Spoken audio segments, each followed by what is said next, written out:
karena kan kalau hukum adat kan yang dengan kejahatan itu yang rusak kan bukan hanya si korban, tapi juga alam. Dan juga masyarakat. Sehingga ketika sudah kejahatan terjadi, maka alam pun harus dipulihkan. Mereka kan keseimbangan kosmis kan, gitu. Beda dengan kita kan, kalau kita kan seolah-olah ini korban nih, kasih ganti rugi, penjara, kelar, penegakan hukum selesai. Nah, hukum adat kan enggak.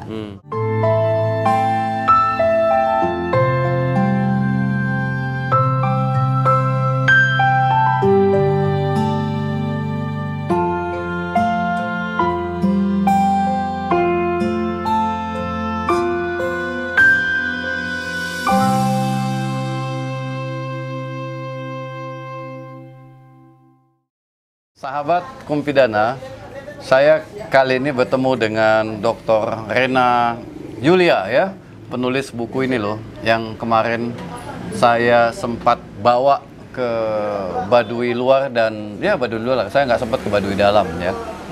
Jadi kita ingin membuktikan ya sebenarnya buku ini benar atau tidak ditulis oleh Dr. Rena. Waduh. Dan yang kedua, apakah buku ini secara akademik ya, yang bicara tentang model penyelesaian konflik dalam masyarakat adat Baduy itu masih ada, dan bagaimana metodologi yang dilakukan beliau. Saya kan sempat bincang-bincang ya dengan Pak Ayah Mursyid ya, dan beliau juga sudah menjelaskan tentang hukum adat Baduy itu seperti apa. Nah, kita langsung aja nih ke Rena ya. Ya, bagaimana Rena menulis buku ini? Aduh, menulis buku ini ya? Iya. Pertama memang dari beberapa tahun belakangan itu kita concern terhadap hukum adat Baduy. Kenapa memilih Baduy? Karena memang secara geografis ada di wilayah kita gitu, di Banten. Gitu. Bagi teman-teman yang belum tahu Baduy di mana, di Banten. Jadi kita ingin menggali kearifan lokal budaya Banten terlebih dahulu. Nah, karena saya di Fakultas Hukum, lalu concernnya hukum pidana.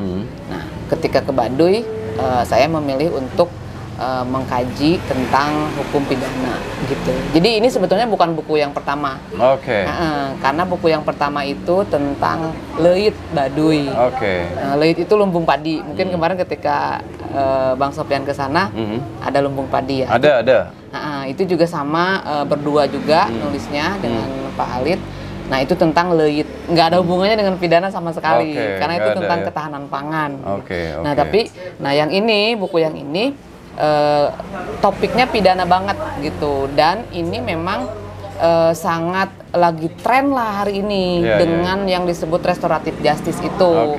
Nah, awalnya ketika saya lagi menyusun disertasi 2011, 12, 13, 14 lah itu kan menggunakan teori restoratif justice. Dan teori itu kan memang dari luar, gitu ya, dari luar. Lalu kemudian kita, penegakan hukum kita, seolah-olah ingin mengadop hal dari luar itu karena itu adalah baik, bagus, dan cocok gitu dengan kita. Nah, saya berpikir kenapa kita tidak menggali penyelesaian konflik yang dilakukan oleh masyarakat adat, karena masyarakat adat itu adalah masyarakat kita yang sudah hadir, sudah ada sebelum kita ada, sebelum teori-teori dari Barat itu juga mungkin ada, gitu. Hanya saja kan di kita itu tidak tertulis kan hukum adatnya, sehingga mungkin orang juga susah untuk menemukan literatur dan lain sebagainya. Sebetulnya saya sih ide awalnya dari situ. Jadi saya ingin menggali sebuah penyelesaian konflik yang dilaksanakan oleh masyarakat adat di Indonesia, asli Indonesia, yang itu bisa menyelesaikan konflik pidana.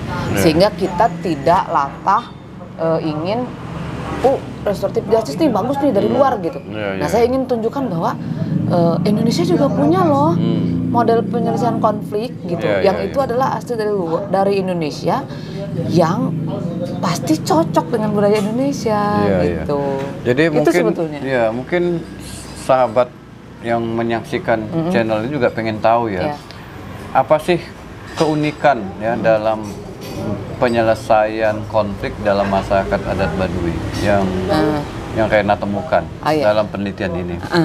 Jadi ini memang penelitian dikti ya, saya harus sampaikan karena ini bagian dari output. Nah, yang disebut dengan output, saya berdua dengan Pak Alit Prakarsa sama dosen hukum pidana juga di Untirta. Jadi ada beberapa hal yang memang unik gitu ya dalam hukum adat Baduy itu. Yang pertama adalah yang terlihat unik banget itu adalah dia menyelesaikan hukum dengan sistem peradilan adatnya sendiri. Gitu. Jadi walaupun ada beberapa pengecualian. Misalnya kalau itu melibatkan orang luar Baduy, nah maka itu diselesaikan oleh penegakan hukum nasional. Tetapi hukum adatnya, orang yang terlibat di dalam masyarakat adat tetap juga hukum adatnya berlaku, gitu. Tapi mereka menghormati juga hukum nasional. Gitu. Jadi tidak yang misalnya pokoknya ini harus hukum adat, enggak. Jadi mereka bahkan kemarin tuh kasus terakhir itu ada yang pemerkosaan terhadap gadis Baduy dan pembunuhan itu. Nah itu juga diselesaikan oleh penegakan hukum nasional. Jadi Jaro Saija itu menyerahkan ke kami menyerahkan sepenuhnya penegakan hukumnya, silahkan. Karena memang pelakunya juga orang luar Baduy. Orang luar. Gitu. Kalau tahapan-tahapannya gimana sih? Tahapan penyelesaian pelanggaran hukum yang dilakukan sesama Baduy kan tadi tuh. Misalnya teritorialnya Baduy ya. Mencontohkan dengan restoratif justice. Apa sih bedanya dengan restoratif justice penyelesaian adat Baduy itu? Nah, justru ada beberapa literatur nih yang menulis. Karena memang di Untirta juga dosen-dosennya ada yang concern terhadap Baduy. Jadi bisa saja kita sebut bahwa restoratif justice itu di Baduy juga mekanisme kerjanya hampir mirip. Pertama dia duduk bareng, ya kan konsepnya itu tuh yang secara mudahnya lah ya, duduk bareng. Terus ada korbannya, ada pelakunya, ada keluarganya, ada mediatornya. Nah, yang paling unik dalam penyelesaian konflik adat Baduy, korban adalah orang yang pertama kali ditanya dan orang pertama kali ditanya apa maunya, apa keinginannya, apakah betul kamu menjadi korban, apa kerugiannya, lalu sekarang mau gimana? Dan itu yang tidak ada di dalam hukum pidana nasional. Untuk restoratif justice-nya? Enggak, untuk retributif justice nih. Untuk retributifnya, untuk mekanisme penyelesaian sistem peradilan pidananya. Yang ada sekarang, itu kan korban terlupakan. Ya kan? Korban hanya sebagai pelapor, lalu kemudian dipanggil, udah paham lah kayak gitu-gitu. Tapi dalam hukum adat Baduy, si korban ini pertama kali ditanya, kamu kenapa? Kamu katanya begini, betul nggak? Betul. Oleh siapa? Oleh si Anu, gitu. Nah, ada 2 kali nih si korban jadi fokus perhatian. Tadinya, ini bukunya kan jelas Silihangpura. Silihangpura itu artinya saling memaafkan. Kalau bahasa Indonesianya, saling memaafkan. Siapa yang saling memaafkan? Si korban sama si pelaku. Gitu. Nah, kalau misalnya si korban ini belum berarti pelaku dong yang minta maaf. Iya. Si korban memaafkan. Nah, kalau si korban belum memaafkan, maka itu dikasih waktu dulu si korban untuk merenung, untuk memikirkan, untuk mengikhlaskan, supaya dia bisa memaafkan. Kalau dia nggak bisa juga memaafkan, dikasih waktu lagi. Lalu kalau ada juga nggak tahap bisa, yang disebut dengan dipapatahan. Apa itu? Dinasehatin. Supaya dia memaafkan. Tapi nggak bisa dipaksakan dong. Nggak bisa. Terus aja begitu katanya, sampai dia memaafkan. Sampai memaafkan. Ya. Sampai memaafkan. Kalau pada akhirnya dia nggak memaafkan, ditunggu sampai dia memaafkan. Sampai dia memaafkan. Setelah itu prosesnya berjalan. Apa itu prosesnya? Nah, ke tahap selanjutnya. Tahap selanjutnya apa? Nah, misalnya udah nih memaafkan. Oke, ya udah. Berarti nanti ke tingkat yang lain nih. Nah, katanya kan keluarga nih. Jadi gini, jadi begitu udah memaafkan selesai perkara enggak gitu. Oh gitu. Ya. Karena kan kalau hukum adat kan yang dengan kejahatan itu yang rusak kan bukan hanya si korban, tapi juga alam. Dan juga masyarakat. Sehingga ketika sudah kejahatan terjadi, maka alam pun harus dipulihkan. Mereka kan keseimbangan kosmis kan, gitu. Beda dengan kita kan, kalau kita kan seolah-olah ini korban nih, kasih ganti rugi, penjara, kelar, penegakan hukum selesai. Nah, hukum adat kan enggak. Itu yang saya temukan ya, tapi nggak tahu nih kalau yang lain. Dia begitu udah selesai memaafkan, prosesnya berlanjut. Gitu. Penegakan hukumnya kepada si pelaku. Gitu. Si pelaku misalnya apa nih hukumannya untuk kesalahan ini, untuk pelanggaran ini. Apa gitu. Biasanya bentuk hukuman dalam masyarakat adat Baduy? Nah, itu mereka nanti akan musyawarah, ngariung. Istilahnya ngariung. Ngariung untuk itu menentukan apa duduk bentuk bareng. Hukuman. Ya. Dan bentuk hukuman itu untuk si pelaku dan juga untuk si korban. Korban dapat hukuman? Bukan. Misalnya kalau dicuri pisangnya, berarti si korban dapat apa tuh? Apakah dapat pisang lagi atau dapat uang atau apa gitu. Jadi dia si bentuk hukuman ini pun tidak melupakan pemulihan bagi si korban. Karena kan yang harus dipulihkan keseimbangan kan, keseimbangannya harus semuanya, nggak bisa. Nah, ini kan yang ditawarkan restoratif justice sebetulnya kan, adanya keseimbangan kan. Nah, hukum adat Baduy udah memiliki itu gitu maksud saya sebetulnya.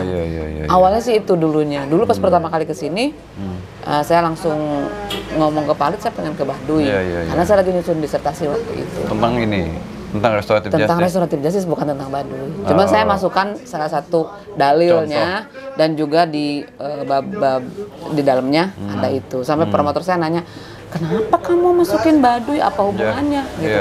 Ya saya ceritakan seperti itu, akhirnya dia setuju. Gitu. Jadi mekanisme penyelesaian konflik di masyarakat adat Baduy itu, apakah sampai sekarang itu masih dipraktekkan atau sudah mengalami mengalami erosi lah ya, atau pergeseran karena adanya hukum nasional yang masuk, kemudian juga adanya makin mendekatnya masyarakat non Baduy ke Baduy, atau masyarakat Baduynya yang keluar dari Baduy, itu gimana? Masih Bang. Masih. Contoh yang kemarin ada yang terakhir itu yang kasus pembunuhan dan pemerkosaan terhadap gadis Baduy, itu kan pelakunya ada 3. Itu sudah divonis atau ditegakkan oleh hukum pidana nasional. Tapi hukum adatnya juga tetap berlaku. Jadi di Baduy kalau misalnya diperkosa, itu kan berarti harus dikawinkan, harus dinikahkan. Nah, karena meninggal, akhirnya dia dinikahkan dengan mayit. Apanya meninggal? Korbannya. Oh, karena dari perkosa dibunuh lagi? Iya. Nah, sedangkan dia kan berarti diperkosa, berarti kan kotor, nggak suci nih. Nah, untuk mensucikannya kan mereka memiliki keyakinan harus dinikahi nih. Walaupun sudah dikubur nih, udah meninggal. Nah, dinikahi nih. Akhirnya dinikahkan dengan mayat itu, dengan si pelaku. Pelakunya karena sudah dipenjara, ada yang diwakilkan. Meskipun pelakunya bukan orang Baduy? Iya. Tetap ada prosesi adat itu? Ada. Nah, prosesi itu kemarin baru sampai tahap situ, saya nggak tahu lagi perkembangannya. Nah, belum sampai pada tahap ngabokoran. Apa itu? Yang ngabokoran itu sama sih sebetulnya ngeriung juga. Cuman itu tahap terakhir. Jadi sebetulnya ngabokoran tuh bokor ya. Bokor tuh wadah ya. Wadah. Nah, di situnya ada alat, bukan alat ya. Syarat-syarat yang harus ada di situ dalam bokor itu. Ada di sini di buku itu. Ada kayak boeh itu kain kafan gitu, terus uang yang real gitu, terus apalagi ada di situ. Nah, bagian dari ritualnya itu harus ada bokor itu, ngabokoran, baru kemudian dianggap semuanya selesai. Nah, hal yang unik lagi ya, selain tadi yang pertama korbannya, kedua adalah biayanya mahal. Biaya apa ini? Biaya proses penegakan hukum. Oh ya, di Baduy? Di Baduy. Dibebankan kepada siapa dan apa yang menyebabkan mahal itu?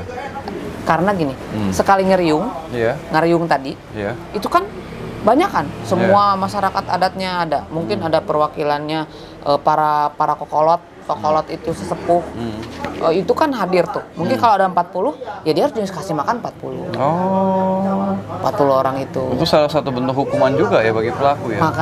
Makanya jarang banget terjadi kejahatan karena mungkin resikonya besar. Selain prosesnya yang mahal juga, mereka meyakini bahwa ketika ada yang berbuat jahat dan belum selesai prosesnya, itu akan diturunkan resikonya.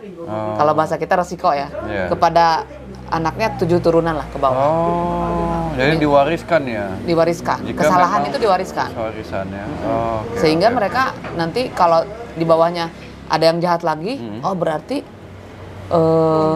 keturunannya atasnya itu ada yang melakukan kejahatan juga nih, sampai saya begini. Ada yang gila, ada yang apa. Meyakini seperti itu. Gitu. Wah, ini menarik nih sahabat-sahabat. Nah, ini mungkin sesi terakhir ya. Kira-kira apakah ada mekanisme penyelesaian hukum adat Baduy ini yang perlu disinkronkan dalam hukum acara pidana nasional? Karena RKUHP itu kan sedang dibahas tuh ya. Betul. Dan akan selesai kita nggak tahu kapan. Tapi paling tidak prinsip-prinsip hukum acara pidana adat itu kan, apalagi yang pidana Baduynya itu, ada kira-kira nggak yang seharusnya diintegrasikan sehingga hukum acara pidana kita di masa depan itu bernuansa hukum yang hidup juga di dalam masyarakat? Yang pertama adalah keberadaan korban. Gitu. Itu yang tidak ada di dalam hukum acara pidana kita. Itu semua udah tahu lah. Nah, dalam hukum adat itu ada. Nah, mungkin itu bisa diadopsi gitu ya. Jadi si korban itu bukan hanya sebagai saksi ataupun pelapor, tapi dia juga memiliki peran lah ya. Memiliki peran dalam penyelesaiannya, lalu juga diperhatikan hak-haknya, sehingga juga tujuan untuk menyelesaikan konflik itu tercapai. Jadi nggak hanya kepentingan diwakili oleh jaksa aja ya korbannya. Karena kan kepentingan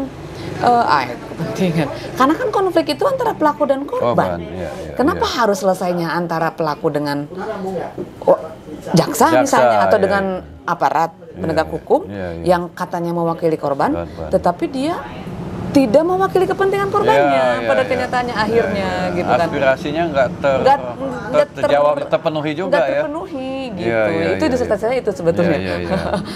Dari situ dan dalam masyarakat adat Baduy kepentingan korban betul-betul terpenuhi. Karena ketika awal terjadi korban yang ditanya, lalu kemudian ditanya kebutuhannya apa, keinginannya apa, lalu nanti juga setelah prosesnya selesai dia juga mendapatkan penggantiannya atau apapun itu. Nah, kalau di hukum acara pidana kita kan sama sekali nggak ada dalam proses itu. Yang pertama itu, ya. Dan yang kedua,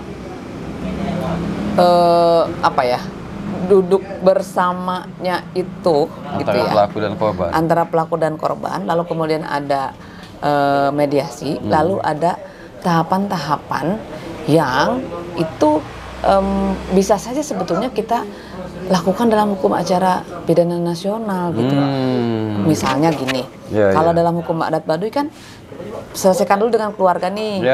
Dia melihat terhadap kesalahan dari perbuatan itu. Apakah kesalahannya kecil sehingga bisa diselesaikan oleh keluarga saja? Atau ini adalah kesalahan adat yang besar dan ini harus masuk ke dalam sistem peradilan pidana adat. Dengan ritual-ritual adat, dengan proses-proses adat gitu.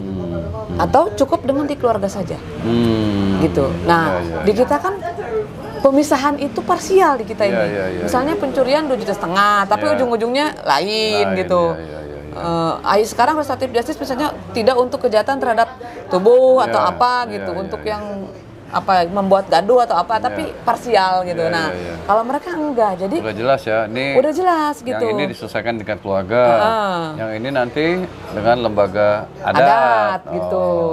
Jadi jelas kewenangan-kewenangan itu ya. Kewenangan-kewenangannya Jadi hukum acara juga harusnya mengadopsi itu juga ya. Mana yang merupakan kewenangan keluarga, mana yang sistem peradilan pidana ya.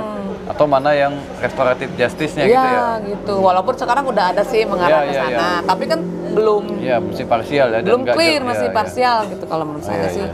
Gitu. Iya, menarik ini sahabat hukum pidana. Terima kasih ya, Dr. Reni Yulia. Jangan lupa, Rena ya kan lupa lagi.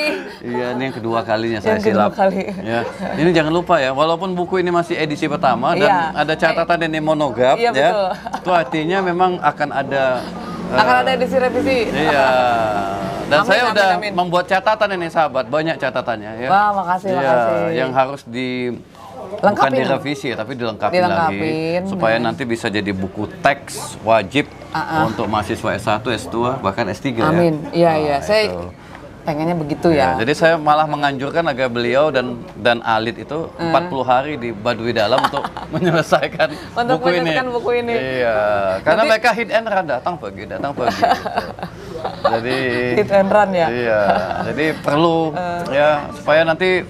Tapi nggak apa-apa, sebagai sebuah monograf saya apresiasi lah hukum adat Baduy ini. Ya, model penyelesaian konflik dalam adat Baduy. Ini memang kajian awal sih, Bang. Ini kajian awal. Saya sih inginnya ini tuh menjadi pondasi gitu ya, dasar untuk kita menulis lebih lanjut terkait bagaimana menyelesaikan konflik di penegakan hukum nasional, tetapi berbasis hukum adat gitu.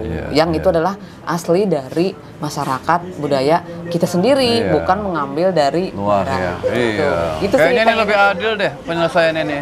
Ya, restoratif kan sebetulnya ngambilnya dari hukum adat juga, tapi karena pakai istilah restoratif seolah-olah dia diimpor dan polisi, jaksa latah menggunakan restoratif. Kenapa sih nggak gunakan? Saya pengen latah Silihampura gitu. Iya, gunain terminologi siapa tahu ya nanti aja. Siapa tahu nanti ada latah Silihampura gitu kan. Setelah masyarakat di kampung kan bingung apa sih restoratif. Iya kan gitu kan. Kalau Silihampura kan kemarin aja Prof Tuti bilang Silihampura saling memaafkan. Udah langsung tahu. Ada yang bilang itu restoran ya katanya. Bukan restoratif. Kalau ini kan udah jelas ya Silihampura, ada terminologi lokal. Nah, yang bisa dinasionalkan tidak harus menggunakan terminologi asing yang dinasionalkan. Nah, kita harus bangga dengan terminologi kearifan lokal. Jadi, itu. Channel ini akan mempromosikan agar restoratif itu diganti dengan Silihampura. Ya, semoga ini didengar oleh penyusun KUHAP. Jadi, istilah restoratif termasuk Perpol dan Perjak itu yang memasukkan restoratif, kita usulkan diganti dengan Silihampura. Setuju kan? Setuju. Oke. Kita gunakan terminologi Indonesia gitu. Barangkali itu ya sahabat-sahabat ya. Jadi saksikan terus channel ini dan jangan lupa Anda untuk subscribe ya. Ya, termasuk mahasiswa dari Rena Yulia, karena beliau juga punya channel YouTube namanya Rena Yulia, dosen kece. Rena Yulia, dosen kece. Sampai ketemu kembali pada dialog berikutnya.